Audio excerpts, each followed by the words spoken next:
Hi, I'm Maya Van Rossum, the Delaware Riverkeeper. The Delaware Riverkeeper Network is presenting a series of interviews taking a critical look at the shale gas industry and its impact on our communities, our environment, and on our future. Today I'm going to be joined by Professor Anthony Ingraffea. Dr. Ingraffea is the Dwight C. Bound Professor of Engineering at Cornell University. Dr. Ingraffea will discuss industry claims that shale gas is an alternative fuel and also talk about the impacts of the drilling industry. I'd like to thank the Chestnut Hill Inn here in Milford, New Jersey for hosting us today. There's a lot of conversation now because there's presumed to be so much shale gas that is or will be produced that there's conversation about taking coal-fired power plants and turning them into natural gas power plants.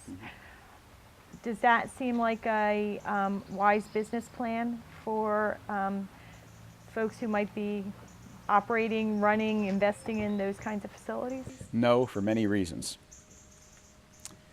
First reason, merely substituting methane, natural gas, for coal, for electricity generation, does not equate to climate benefit. I know that's being debated, that question is being debated in the scientific literature right now. I and my colleagues at Cornell University come down very strongly on the side of no, there is no climate benefit to direct substitution of natural gas for coal for electricity generation. There are other scientists who argue differently. We have not reached consensus. The issue there, the scientific issue, is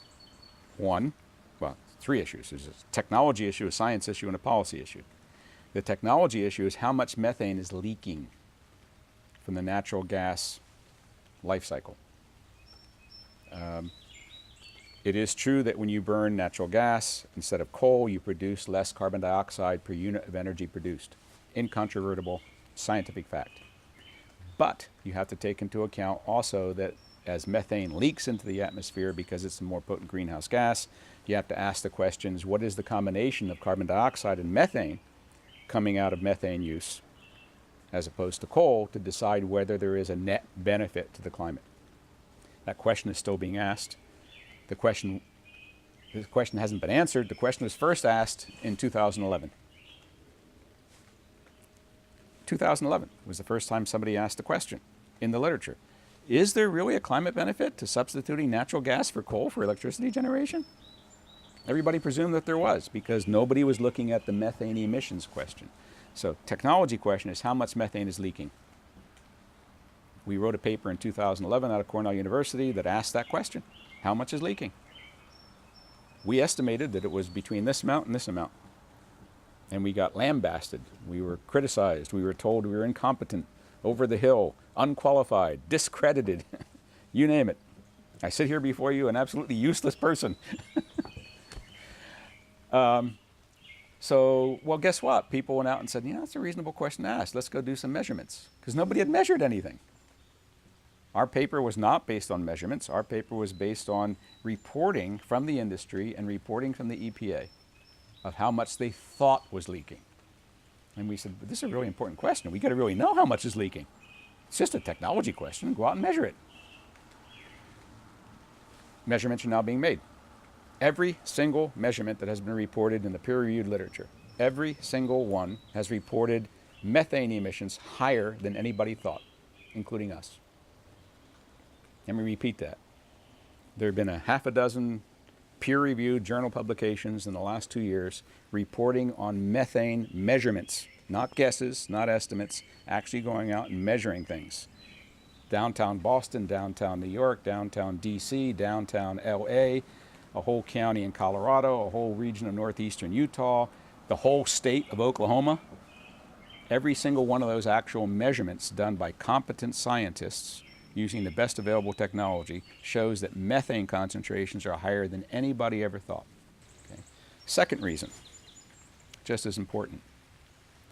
Every time capital gets invested in building a new natural gas-fired electricity generating plant or converting a coal-fired power plant to a gas-fired power plant, every time capital is invested there, that's capital that is misdirected.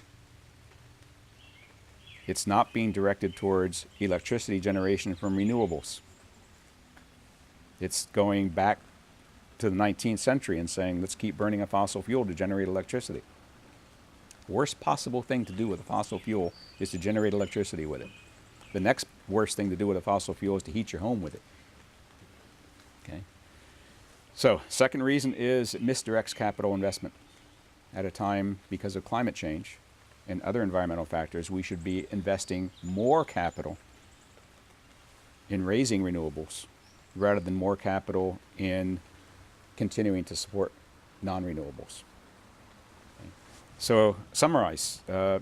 When someone asks me, is it better to substitute natural gas for coal for electricity generation, my answer is, ask me the right question. Is it better to substitute natural gas for renewables? That's the right question, and the answer is always no.